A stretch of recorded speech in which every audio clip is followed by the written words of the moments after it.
සුබ දහවලක් ඒවා ප්‍රිය මිතුරු මිත්‍රියනි.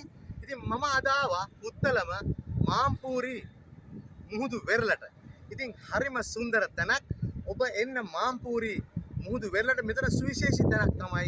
මෙතන මෙහා පැත්තේ තියෙනවා නොරොච්චලේ බලාගාරය. මේ පැත්තෙන් වින් පවර් ස්ටේෂන් එක තියෙනවා. ඉතින් ඔබ එන්න ඇවිල්ලා බලන්න මේ සුන්දරත්වය. ලංකාවේ මුහුදු කරදිය මත්ස්‍ය කර්මාන්තය වගේම මිරිදිය මත්ස්‍ය කර්මාන්තයක් සිදුවෙන ඉතා සුවිශේෂී තැනක් තමයි මාම්පූරි කියලා කියන්නේ. ඉතින් මේකත් එක්කම තියෙන මේ මුහුදු වෙරළ සුන්දරම තැනක්. ඔබට බලන්න පුළුවන් කිසිදු දිය රැල්ලක් නැහැ.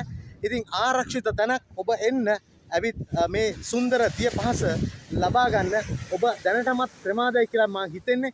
ඇත්තටම ජීවිතය කියන්නේ සතුට ලබා ගැනීම සඳහා අපි හැම දෙයක්ම කරන්නේ. ඉතින් මුදල් තියෙන්න ඕන තමයි. නමුත් මුදල් තිබූ පමණින් ජීවිතේ සතුට ලබා ගන්න බෑ. ඉතින් මෙතන මගෙත් එක යාළුවෙක් සම්බන්ධ වෙනවා. අපේ සුසන්තත් ඉන්නවා. ඉතින් අයිබෝන්. ඔව්. ඉතින් මේ දීවර කර්මාන්තයේ දෙන දීවර ඉන්නවා මෙතන. ඉතින් ඔව් මාදල් කර්මාන්තයේ යෙදෙන්නේ. ඉතින් අපි ඔවුන්ගෙන් විමසමු. ඉතින් කොහමද මල්ලි ජීවිතේ? හොඳයි. ඉතින් අපි ඒ සතුට ගේන ගමන් ඔබත් එන්න පුත්තලමේ තියෙන මාම්පූරි වෙරළට ඒ දිය පහස ලබා ගන්න අපිත් ආවා. ඔබත් එන්න.